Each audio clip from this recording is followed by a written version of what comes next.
Hermanos, gracias al Señor por estar aquí esta tarde, dispuestos a someternos juntos a la palabra del Señor. A veces nos gusta más la exposición bíblica, a veces nos gusta menos, pero es la palabra de Dios y todos nosotros hemos de acercarnos a ella humildemente, escucharla de manera humilde y luchar para recibirla de la misma manera, aunque a veces no, otra vez no sea tan sencillo, tan fácil.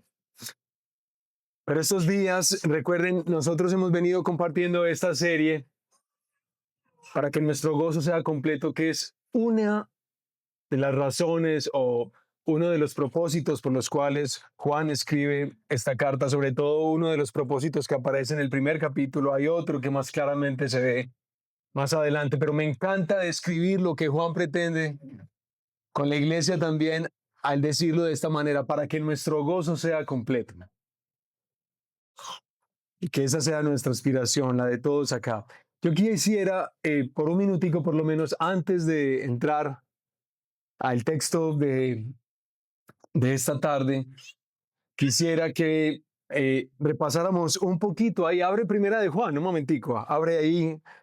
Todavía no vamos a leer el texto que corresponde hoy, pero te vas a dar cuenta que todas estas primeras exposiciones bíblicas que hemos compartido ya por estas semanas han tratado de fundamentalmente aclararnos, como el apóstol Juan lo trata de hacer, decirnos que nosotros, la iglesia del Señor Jesucristo, andamos en la luz. Y nosotros andamos en luz porque nuestra comunión con Dios y nuestra comunión con los hermanos es verdadera. Ese, digamos, ha sido un gran tema, el tema que nos ha acompañado hasta este momento. Y bueno, ahí ya han escuchado muchas de las cosas que hemos escuchado, entre ellas la que compartíamos hace 8 días acerca del mundo y de no amar al mundo. Pero hoy empezamos como una nueva sección dentro de la misma carta que Juan escribe, y es que vamos a ver en las próximas 3 exposiciones bíblicas diversas situaciones que se están presentando en las iglesias a las que Juan escribe. Y van a darse cuenta que puntualmente hoy, con el texto que vamos a leer, es que Juan, por primera vez en la carta, aborda de manera directa el problema que se está presentando entre las iglesias.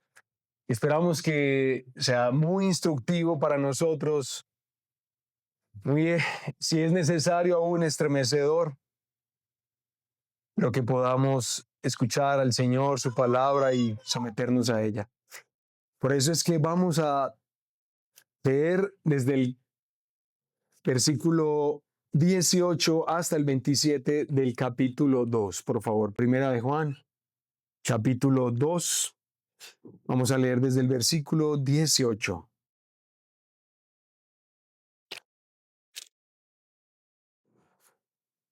Y leemos juntos la palabra del Señor en el nombre del Padre, del Hijo y del Espíritu Santo. Hijitos, es la última hora. Y así como oyeron que el anticristo viene, también ahora han surgido muchos anticristos. Por eso sabemos que es la última hora. Ellos salieron de nosotros, pero en realidad no eran de nosotros, porque si hubieran sido de nosotros, habrían permanecido con nosotros. Pero salieron a fin de que se manifestara que no todos son de nosotros. Pero ustedes tienen la unción del Santo y todos ustedes lo saben. No les he escrito porque ignoren la verdad, sino porque la conocen y porque ninguna mentira procede de la verdad. ¿Quién es el mentiroso sino el que niega que Jesús es el Cristo?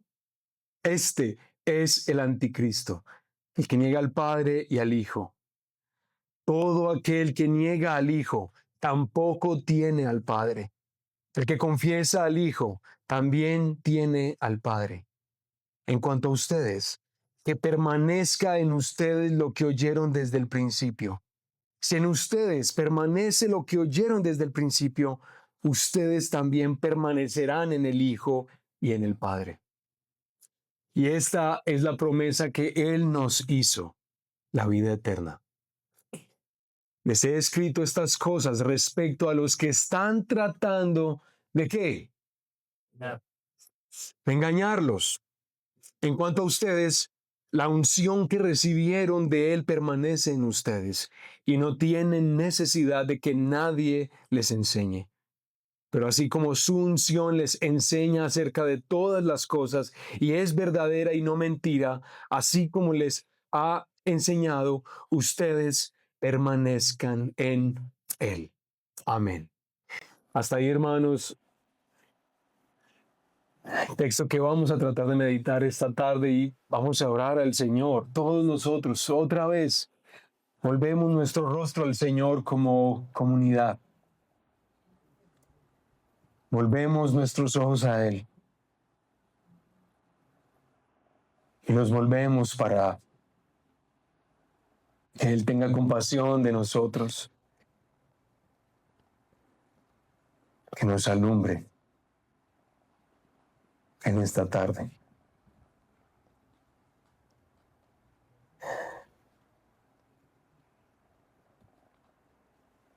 Padre, gracias, Señor.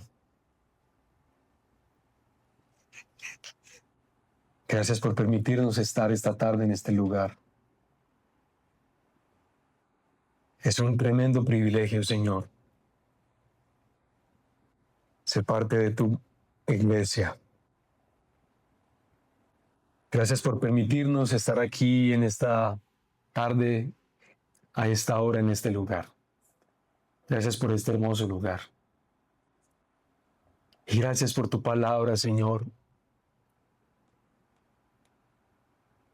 La realidad para muchos que están presentes en esta tarde, Señor, es la realidad de quien lleva años conociéndote, años leyendo tu palabra, años escuchando a muchos hablar de ti. Señor, afirma nuestros corazones en la verdad y trae la seguridad a nosotros que pretendes al inspirar estas palabras en el apóstol Juan. Trae seguridad a tu pueblo, alegría y esperanza. Y gracias, Señor, te damos en este momento. En el nombre de Jesús. Amén. Hermanitos, hermanitas, voy a compartirles dos cositas sencillas que espero nos ayuden un poco en la reflexión que propone esta primera carta. Y lo primero que quiero compartir es que en esta hora final, tú y todos nosotros debemos cuidarnos de todo el que quiera alejarnos del Evangelio de Jesucristo. Eso es lo primero que vamos a compartir. En segundo lugar, vamos a tratar de compartir que en esta hora final que estamos viviendo, persevera en la seguridad que Dios te ha dado en su Hijo Jesucristo. Ambos elementos, vamos a ver cómo nos va. Entonces, hermanos, otra vez, en esta hora final, debes cuidarte de todo el que quiera alejarte del Evangelio de Jesucristo. Y esa sencilla lectura que acabamos de hacer de la primera carta, y por favor ojalá la tengas abierta, siempre es tan bueno que ustedes no solamente me estén escuchando a mí, sino que estén dialogando entre lo que yo digo y lo que leen ahí. Pero si hacemos una lectura sencilla como la hicimos ahora, nos va a quedar el saborcito como a advertencia, como a precaución. Hay que tener cuidado. Toda la iglesia debe ser cauta mientras estamos viviendo en este mundo quebrantado y caído. Noten, por ejemplo, las frases que se mencionan. La hora final. Anticristo. No eran de los nuestros. Niegan al Padre y al Hijo. Procuran engañarlos. Tremendas palabras juntas en tan poquitos versículos, no. Qué dramático ese texto, ¿no? Hermanos, porque sí hay que decir que cuando se trata, y ninguno de nosotros debe ignorar esto, hermanos, cuando se trata de la vida y de la verdad recibida del Señor, nosotros, ninguno tiene por qué ser ingenuo. Ninguno de nosotros tiene por qué ser inocente pensando que nadie pretenderá alejarnos del Evangelio de Jesucristo. Porque sí habrán personas que pretenderán hacer eso. Ahí es donde entonces, por ahí es donde arranca Juan diciéndonos esto. Por primera vez, como les dije ahorita más temprano, en este texto se está mencionando la crisis que experimentan las iglesias y que posiblemente motivaron mucho la composición de esta carta. ¿Cuál es la crisis que está atravesando la iglesia o las iglesias? Sencillito, hermanos, hombres que vivieron la iglesia, y ahí es lo interesante, personas que vivieron la iglesia ahora quieren arrastrar de ella a todo el que les sea posible. Ahorita espero, digamos, hablar un poquito más de lo dramático que resulta esto que Juan nos está diciendo acá. Miren, esta crisis es entendida por Juan como la evidencia de la hora final. ¿Y cómo se sienten ustedes cuando escuchan ese término, la hora final? ¿Ah? ¿Inquietos? Bien, normal, ¿lo entienden? Lo que la iglesia está experimentando, lo que las iglesias están viviendo, para Juan evidencia que estamos en la hora final. Entonces, ¿de qué se trata esa hora?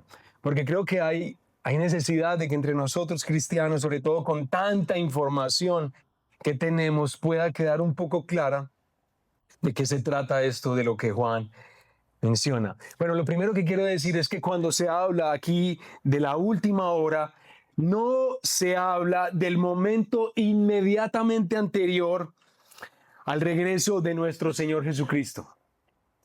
No es exactamente de eso de lo que se habla. Claro que lo incorpora, lo incluye, pero no es que está señalando justamente es ese momento. Es decir, dentro de 15 horas, estamos en la última hora porque faltan 15 horas.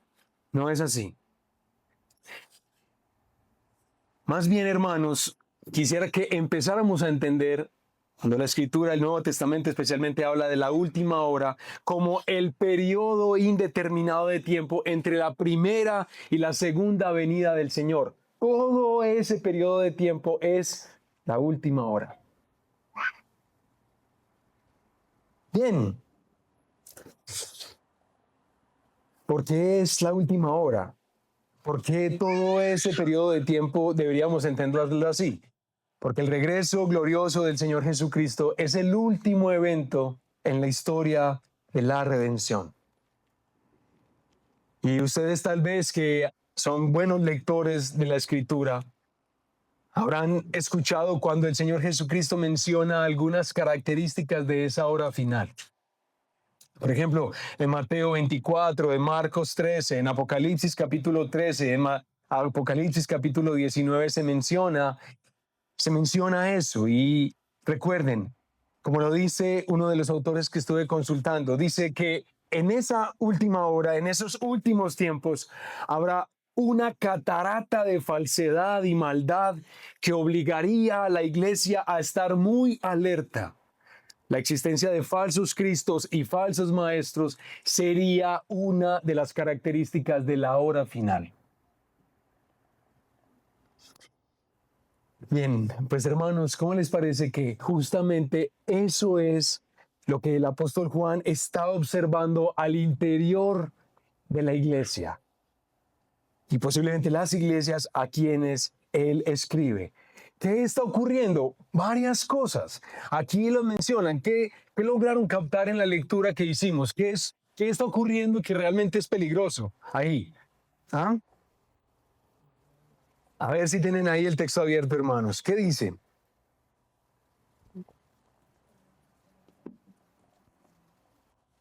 ¿Están de acuerdo conmigo si pensamos que algunos estaban negando que Jesús es el Cristo? ¿Cierto? Pero eso es un poco raro porque ¿cómo así que algunos estaban negando que Jesús es el Cristo? Es decir, ¿están negando que Jesús es el Mesías o qué? Eso es lo que está pasando. No, no es tan así. Recuerden que a lo largo de estos sermones que hemos tenido, hemos tratado de por lo menos mencionar un poquito algo del problema que se estaba experimentando allí. Cuando dice que hay algunos hombres que niegan que Jesús es el Cristo, hace especial referencia es a una idea que estaba circuló al final del primer siglo y mucho más especialmente en el segundo siglo, una idea de que Jesús el humano, la persona, el de carne y hueso, ¿de acuerdo? Esa persona un día fue habitado por el Cristo, por el Verbo de Dios, por el Logos. El Logos desciende sobre Jesús, el Jesús en persona, en el bautismo. ¿De acuerdo? Pero que justamente cuando Jesús va a la cruz, es decir, el Cristo va a la cruz, pues el Cristo abandona a Jesús de su cuerpo y realmente quien muere en la cruz es ¿quién? Jesús de Nazaret. Jesús no coincide con el mismo Cristo. Ellos son personas, digamos, en un sentido iguales, pero en un sentido son diferentes. Esa es una de las grandes polémicas que se están dando en este momento en la iglesia. Se están resistiendo al testimonio apostólico de que efectivamente el Verbo se hizo carne y ese Verbo habitó entre nosotros. Eso no podía ser aceptado por ellos. Pero también parece que otras personas decían que conocer al Padre era posible no necesariamente a través del Hijo. Que uno puede saltarse el Hijo. Y ustedes posiblemente y yo algunas veces hemos aceptado el testimonio de personas que dicen que tienen comunión con Dios, aunque lo que piensan acerca del Hijo no es el testimonio de la Escritura. Nosotros nos imaginamos que sí se puede llegar a conocer a Dios, aunque no se conozca a Jesús de la forma en la que las Escrituras lo revelan. ¿Por qué? Porque esa persona es tan querida, es tan buena gente, es tan especial, que yo no podía decir que no conoce a Dios. ¿Estamos de acuerdo o no? ¿Les ha pasado eso? Hermanos, el que no tiene al Hijo, no tiene al Padre. En la forma en la que Él se nos ha dado a conocer. Eso es muy duro de escuchar, aunque es una bendición para la iglesia también. Sobre todo es difícil cuando uno ve que hay como una especie de fervor por la oración en nuestro país, parece en este tiempo. Y pareciera que todas las personas que están hablando de orar y de hablar a Dios, y uno se imagina que están hablando del Padre, aunque no tengan amor por el Hijo ni conozcan al Hijo. Pero ojo pues, porque que entre nosotros no sea así, mis hermanos. Están ocurriendo esas cosas y están ocurriendo al interior de la iglesia. Así que Juan escribe la carta también para prender alarmas en sus hermanos. Hay que prender la alarma que encienda y suene durísimo durante la celebración, durante las reuniones, durante los momentos en los que estemos juntos, que se prendan las alarmas, porque, hermanos, es un riesgo lo que está ocurriendo. Ahora, lo peligroso de ser atraídos hacia ideas que te alejan del Evangelio no es que provienen de gente rara. No es eso. Cuando tú ves a alguien evidentemente confundido y tú ves que la persona ni siquiera es capaz de articular las ideas que dice y tiene un montón de confusiones en su mente, uno dice, no, esta persona no es tan confiable. Es fácil decir que está equivocado, pero es que el problema que se está experimentando en las iglesias es ¿cuál? Que el error proviene de ¿quiénes? ¿De quiénes? De confiables. Sí, Luis Carlos, claro que sí. Es decir, estamos hablando de personas que estaban entre ¿qué? Entre nosotros. Entonces, si tú quieres, bueno, si quieres, gira un poquito tu cabeza y empieza a mirar a algunos hermanos, o sea, el de la derecha, izquierda, no importa, pero oiga pues, de entre nosotros.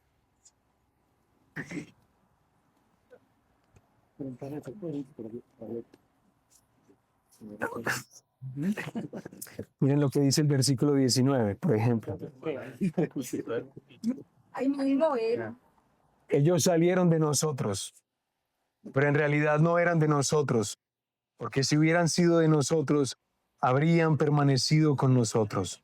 Pero salieron a fin de que se manifestara que no todos son de nosotros. Quienes están diciendo estas cosas son personas con las que hemos comido, con las que hemos paseado, con las que hemos estado en celebraciones de cumpleaños, con personas que hemos participado de la cena del Señor, con quienes hemos estado en vigilias de oración, con quienes hemos luchado juntos por proyectos e iniciativas. Recuerda, el problema que se presenta aquí no es que quien está trayendo el error tiene cara de diablo. Es una persona tan especial como podría serlo cualquiera en este lugar. Y me parece que eso hace que la cosa resulte ser mucho más delicada, más sensible, más fuerte. Por ejemplo, tú le podrías llamar tu amigo, quizás hace tiempo le llamas amigo, y esa persona pudiera llegar a mostrar que no es de nosotros con el tiempo. Yo creo que en muchos de estos casos, hermanos, para ustedes que tienen tiempo siendo cristianos, ha sido doloroso. Si alguno ha vivido algo de este tipo, para mí ha sido muy doloroso, muy triste. Yo recuerdo varios casos, varios que les podría mencionar. Recuerdo, por ejemplo, a un gran amigo de aquel entonces. Yo tenía más o menos 19 años en ese momento y pasé más o menos un año entero visitándolo en su casa, y cada 8 días, de manera precisa y fiel, cada 8 días, tratando de estudiar con él la historia de la redención y la carta que Pablo escribe a los romanos. Todo un año estudiando para que él pudiera entender mejor el evangelio que yo veía le costaba entender.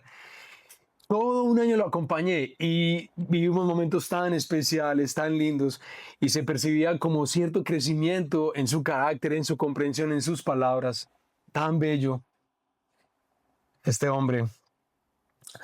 Pero recuerdo al cabo de varios años en los que ya me desconecté porque él siguió pues como en una iglesia en la que yo ya no podía estar o no estaba.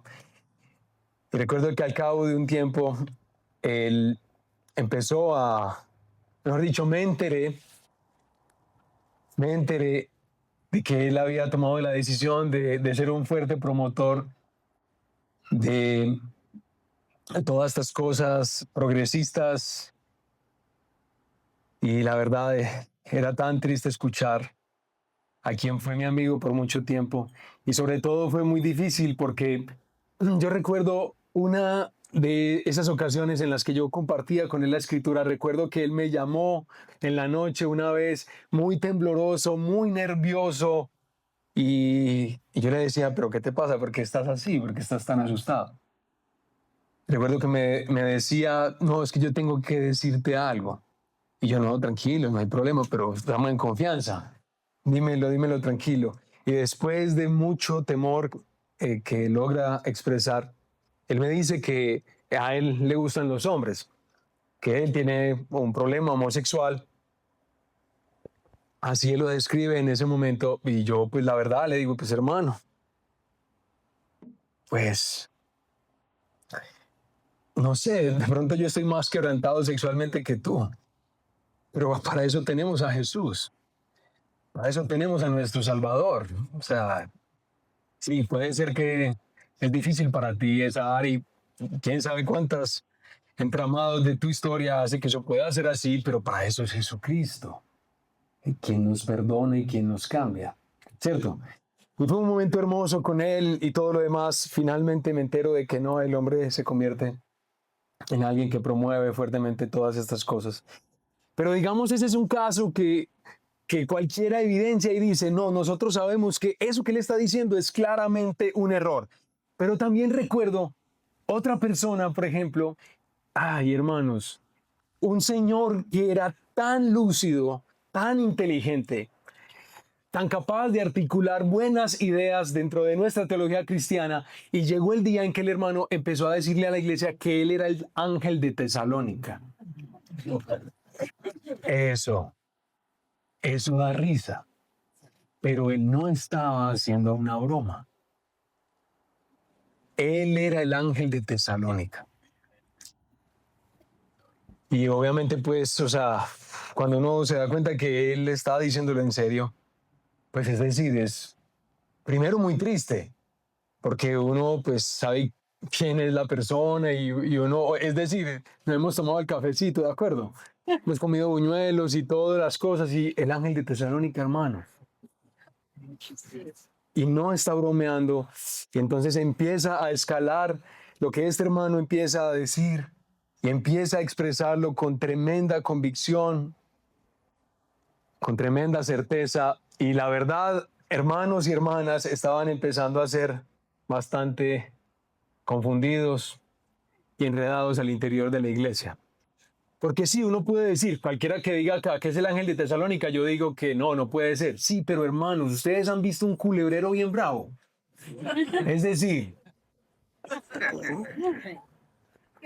alguien es decir, no es el paisa, pues así, pero imagínense una persona dulce, querida, que tiene a su esposa, una mujer hermosa, sus hijos bien puestecitos, y que él está empezando a decirte aquí, a decirte allá, y mira el Antiguo Testamento, y mira el Nuevo Testamento, y mira este número, y mira este número acá, y mira, y hermano, escucharlo es desafiante. Y Juan quiere que ninguno de nosotros se imagine que somos invulnerables al riesgo que se corre cuando alguien nos está tratando de sacar del Evangelio de Jesucristo, el que hemos aprendido. Un caso más reciente también que vivimos, y que este es el más triste, es decir, como que todavía duele un poquito. Es otra persona que yo llamaba hermano, e hicimos muchas cosas juntos, y salimos en moto juntos, y paseamos juntos, y nos fuimos lejos para la costa juntos, muchas cosas hermosas. Pero ahora para él ya Jesús no es eterno. Jesús no es eterno como antes decíamos que lo era. Ahora Jesús tuvo un principio. El Espíritu de Dios no es Dios, aunque es muy especial. Es decir, Él hace todas esas cosas maravillosas, pero tampoco lo es. Y me toca empezar a pensar que ese hombre no es mi hermano. Que no lo es. ¿Por qué sabemos que no era de nosotros? Porque no permaneció entre nosotros. Y yo no sé si ustedes han estado en algunas iglesias donde manipulan ese texto diciéndole, si te vas de esta iglesia, ¿cierto? Ya no eres de nosotros, porque no es eso lo que estamos diciendo. Hermanos, entonces, yo quiero inicialmente mencionarlo de esta manera. En esta hora final debes cuidarte de todo el que quiera alejarte del Evangelio de Jesucristo. Pero yo quiero extenderlo un poquito más allá, porque tal vez también esto se convierte en un verdadero riesgo para nosotros. ¿Qué persona para ti es altamente influyente? ¿Cómo puede llegarlo a ser un hermano aquí, al interior de la iglesia? ¿Qué persona? Yo sé que para algunos, por ejemplo, el entrenador de fútbol, de básquetbol, el del gimnasio, el que sea, esa persona habla, ay, me afecta lo que dice.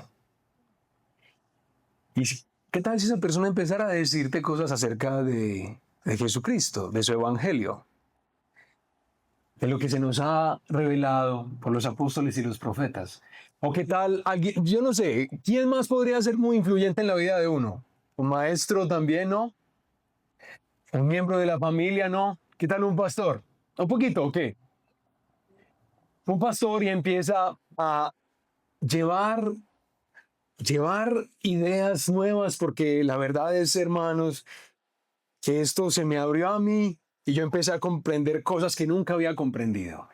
Y empieza a comunicar cosas que son como interesantes, como que las dice más o menos bien dichas y de manera jocosa y como que, ay hermano, qué difícil eso. La advertencia de Juan: cualquiera que trate de alejarnos del Evangelio de Jesucristo requiere de alerta, de nuestra atención, y muy especialmente acá, en el Redil América. Cuando algunos de nosotros, bueno, yo espero que ese no sea mi caso, creo que no es mi caso, no será mi caso. Cuando algunos muestren que no eran de los nuestros. Entonces, cuidado pues hermanos en esta hora final. Cuídate de cualquier persona que quiera alejarte del Evangelio de Jesucristo.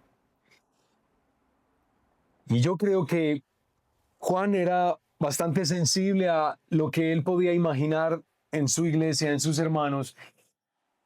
Y es fácil pensar, si a ellos les ocurrió, es decir, a personas tan queridas, es que solamente es sentarse a tomar un café con esa mujer, con ese hombre y empezar a sostener un diálogo acerca del Evangelio para descubrir que es una persona muy querida, muy especial. Imagínate, si a esa persona que antes apreciábamos tanto y que además le otorgábamos una autoridad sobre nuestras vidas, quizá, si a esa persona le ocurrió, entonces, ¿qué me podría ocurrir a mí?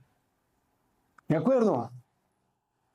Posiblemente los hermanos también levantan la pregunta: ¿acaso yo también llegaré a abandonar al Señor en el futuro?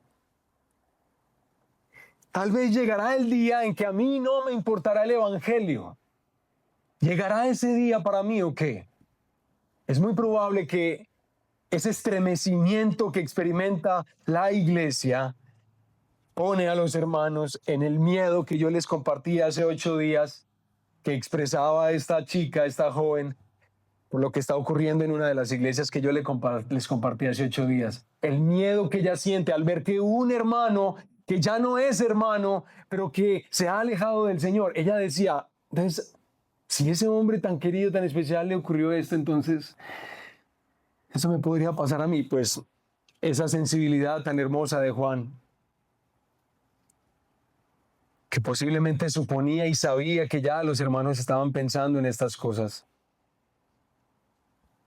trata de reforzar la seguridad, de anclarlos en la verdad en esto segundo que quiero que compartimos, hermanos, que reflexionemos, y es que en esta hora final persevera en la seguridad que Dios te ha dado.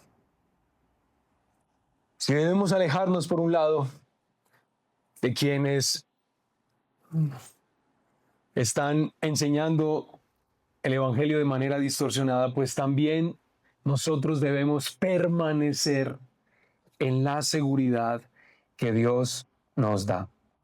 Entonces miren, también en el texto, con el amor de un fiel pastor, Juan les dice: queridos hijos, si se levantaran entre ustedes personas que abandonaran a Jesús, pero ustedes, sí, o sea, sí pasó eso, sí está ocurriendo eso, pero hermanos, ustedes, hermanos, las ovejas que tienen por pastor a Jesús, ustedes deben recordar que están seguras, a pesar de todo lo que acontezca y que sea tan amenazante. Esa seguridad que Juan quiere darle la explica diciéndolo de varias maneras, pero especialmente lo dice cuando, miren en el texto, dice: los verdaderos creyentes han recibido ¿qué? ¿Qué es lo que han recibido los verdaderos creyentes? Unción del Santo. Luz, así es. Unción del Santo. Bueno, esa unción del Santo es una imagen que proviene desde el Antiguo Testamento.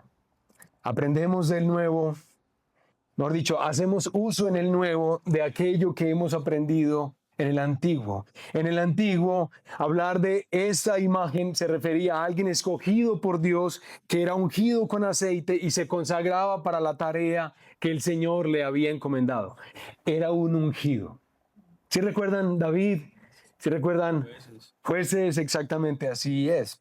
La unción del Santo habla de que ahora Dios el Espíritu ha venido a morar en el cuerpo del creyente.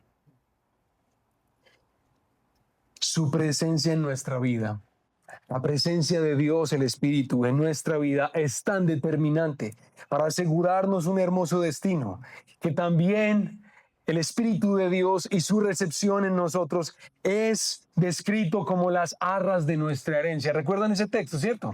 Ya hace varios meses atrás hablamos de eso aquí en el Redil de América.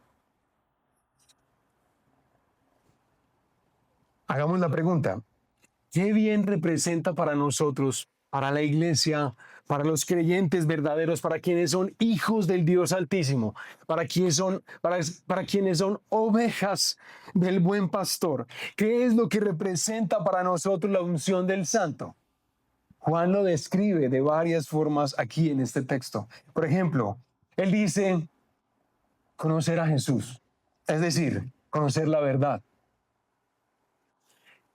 Que conocer la verdad no es un asunto de articulación de buenos conceptos que cobran sentido para mí y entonces yo empiezo a aferrarme a ellos o a confesarlos porque tienen sentido. No, hermanos. La unción del Santo es lo que nos permite a nosotros conocer la verdad.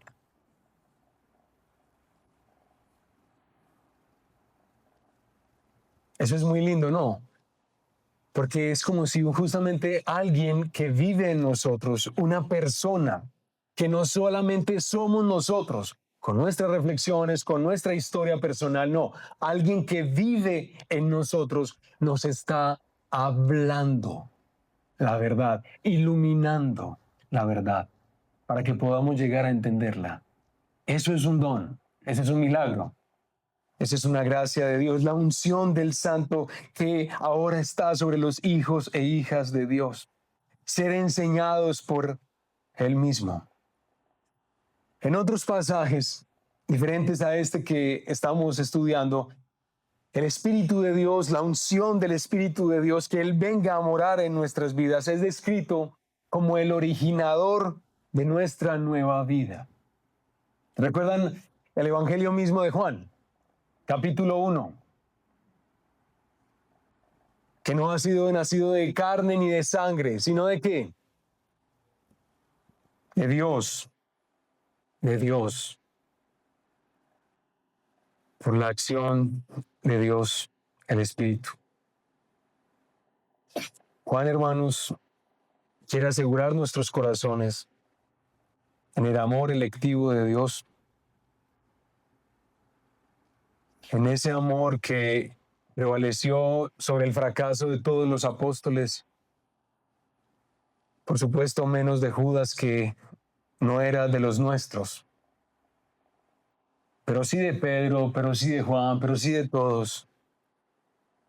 Asegurar nuestros corazones en la seguridad del amor de Dios y la forma en la que se ha manifestado en la unción, en el derramamiento del Espíritu de Dios sobre nuestras vidas. ¿Recuerdan cuando Juan lo menciona de manera tan especial, hermanos? Esa seguridad que Juan aprendió a disfrutar mientras escuchaba a su Salvador. Por ejemplo, cuando en el aposento alto, Él les está diciendo, no, eso es antes del aposento alto. Pero Jesús les dice a todos en una ocasión, mis ovejas oyen mi voz. ¿Recuerdan? Y yo las conozco y ellas me siguen. Y yo les doy vida eterna. Y no perecerán jamás. Ni nadie las arrebatará de mi mano. Mi Padre que me las dio es más grande que todos. Y nadie las puede arrebatar de la mano de mi Padre. El Padre y yo, uno somos. Así es. Hermanos, lo que Juan está tratando de hacer en este texto, por un lado, es señalar, advertirle a la iglesia la precaución que debemos tener. ¿Estamos bien todos? Sí. Entonces, ninguno de nosotros ha de caminar por este mundo que ya hace 8 días se nos dijo, cuidado, cuidado, no amen ese mundo, cuidado. Pero ahora, hermanos, se nos advierte, se nos llama la atención, se nos estremece, se nos sacude para que no seamos ingenuos pensando que nadie va a tratar de dañarnos la fe. Pero si eso te genera como inquietud o te preocupa, porque tal vez tu fe no es muy fuerte, no es muy sólida, pues para eso es que Juan se toma todo ese rato para decir esas cosas hermosas que menciona. Por si alguno se inquieta en su corazón, recuerden que lo que debemos hacer entonces, cualquiera que llegue a sentir temor o inquietud o inseguridad, por lo que pudiéramos llegar a experimentar entre personas que conocemos que ya no siguen al Señor Jesucristo, ¿qué es lo que hemos de hacer? Según Juan mismo, nosotros entonces hemos de permanecer en lo que hemos aprendido, hemos de permanecer en nuestro Señor Jesucristo, hemos de confiar en Él hasta el fin, hasta el final. Así, mis hermanos, que todos pudiéramos aquí sentir esta clase de seguridad en la que Juan ha insistido en todos estos versículos, que la iglesia debe tener. Quienes confían en Jesucristo y lo siguen, esa seguridad que todos nosotros debemos tener y que a ninguno de nosotros nos debe abandonar. Aunque en el camino veamos el triste, el doloroso testimonio y la dura realidad de que habrán personas que demostrarán que no son de los nuestros, porque se resistan al testimonio de los apóstoles y de la Escritura, de confiar en Jesucristo como Él ha sido revelado, como Él ha sido manifestado. Hermanos, tomemos un momentico para orar al Señor. Ahí todos nosotros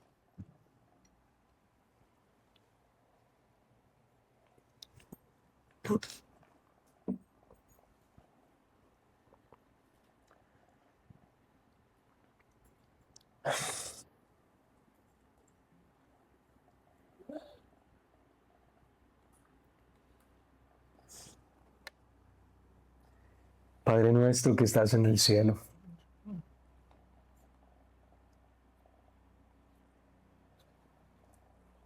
es tremendo pensar que tú tengas que inspirar esta clase de cosas para hablarle a la iglesia.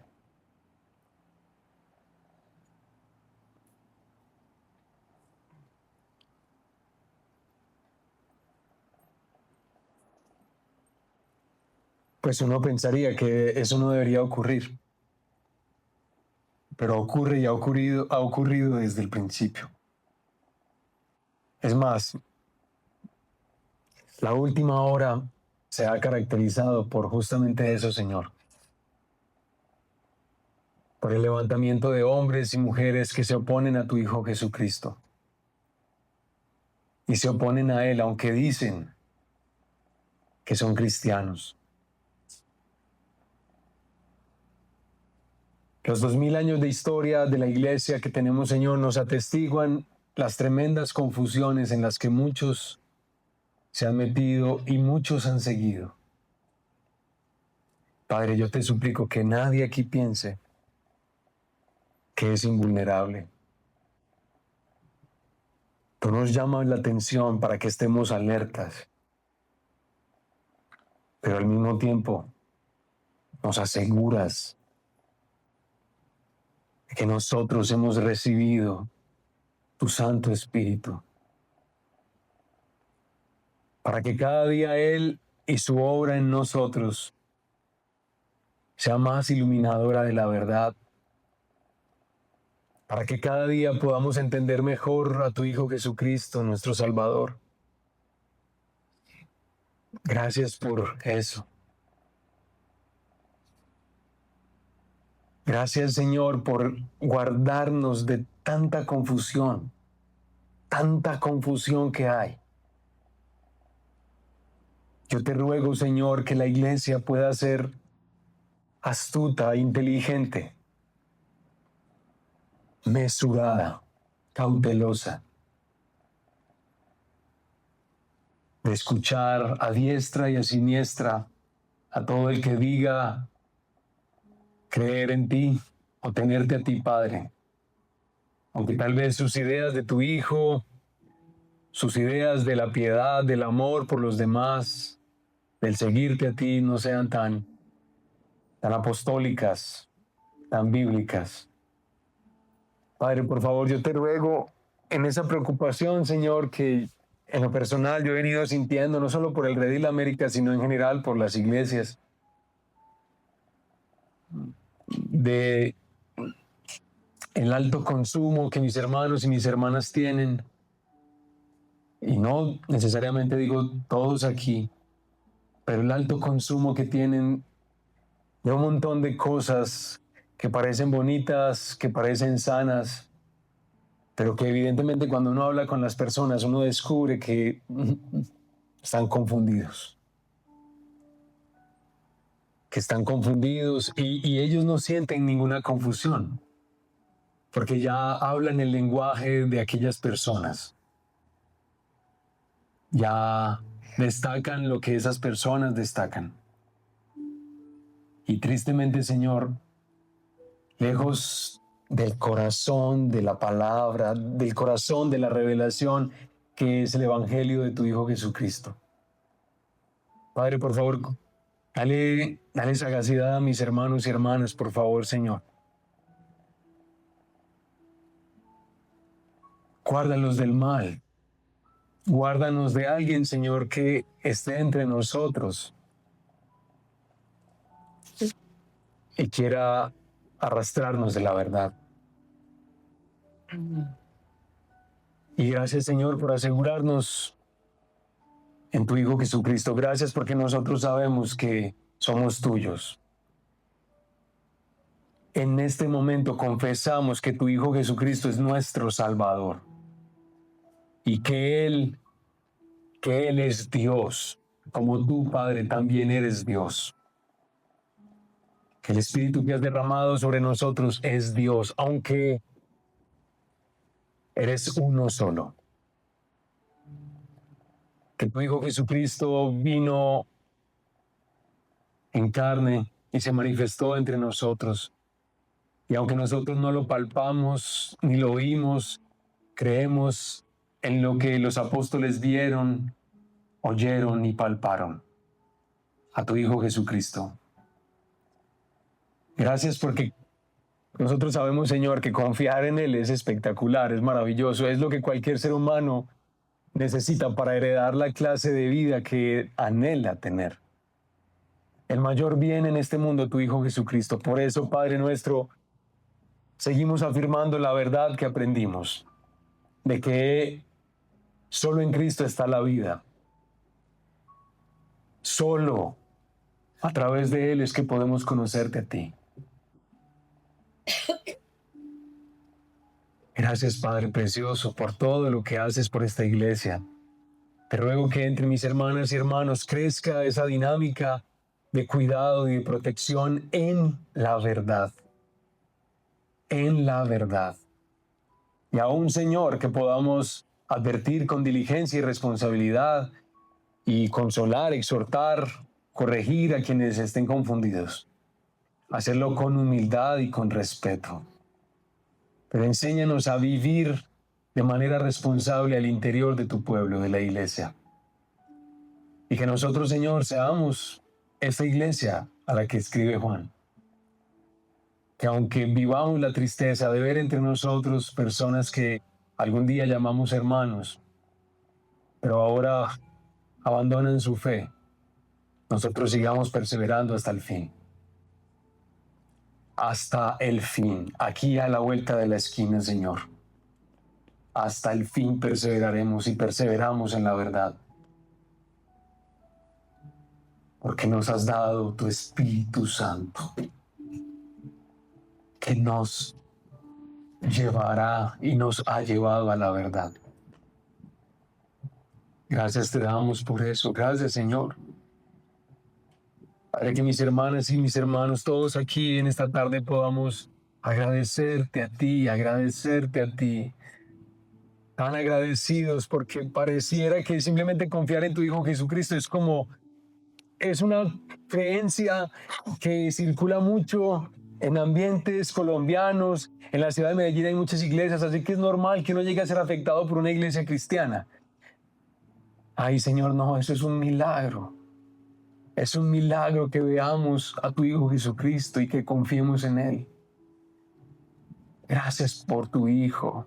Gracias, Espíritu de Dios, por hablarnos sus palabras, por recordarnos lo que Él ha hablado.